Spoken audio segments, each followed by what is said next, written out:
আসসালামু আলাইকুম। আমি doctor Hosniara Parvin, consultant homeopathic foundation, প্রভাষক Shamsur Rahman Sharif homeopathic medical college and hospital. আজ আলোচনার বিষয় হলো চোখের বিভিন্ন সমস্যা নিয়ে।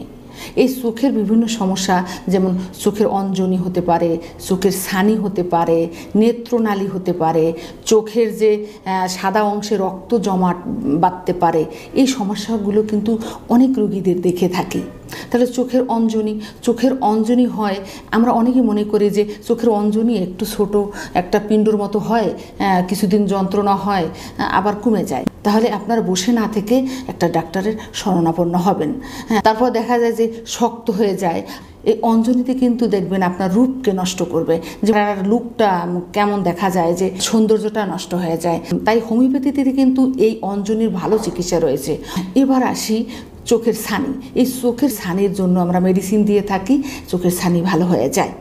তারপর দেখা যায় নেত্রনালী, একটা এখানে থলি হয়, সেই থলির ওখানে এই পুজটা সৃষ্টি হয়, যখন চাপ দেয় তখন পুজের মতো বের হয়। এবং তাই এই চোখের নেত্রনালীর জন্য কিন্তু আমাদের হোমিওপ্যাথিতে ভালো চিকিৎসা রয়েছে। তারপর এবার আসি চোখের মাংস বৃদ্ধি হওয়া। অনেকের দেখবেন যে চোখের সাদা যে পর্দার থেকে সৃষ্টি হয়ে যে দেখবেন চোখের মনিটার উপরে অধিকাংশ জায়গাটাই ঢেকে যায় এই চোখের মাংস বৃদ্ধি হতে হতে। তাই এই চোখের মাংস যখন বৃদ্ধি হবে, আপনার অপারেশনের দিকে না গিয়ে, সার্জারির দিকে না গিয়ে আগে একটু হোমিওপ্যাথিক মেডিসিন খান। মেডিসিন খেয়ে দেখেন, আসলে দেখবেন যে ভালো হয়ে গেছে। তাই আমি বলবো চোখের মাংস বৃদ্ধি হলেই হোমিওপ্যাথিক একটা রেজিস্টার্ড ডাক্তারের শরণাপন্ন হবেন। এবার আসি চোখের যে সাদা পর্দা, এই সাদা পর্দার উপরে দেখবেন রক্ত জমাট হয়ে আছে। এটা কেন হচ্ছে? এর কারণ হলো যে অনেক সময় দেখা যায় চোখের আঘাত লাগলে হতে পারে।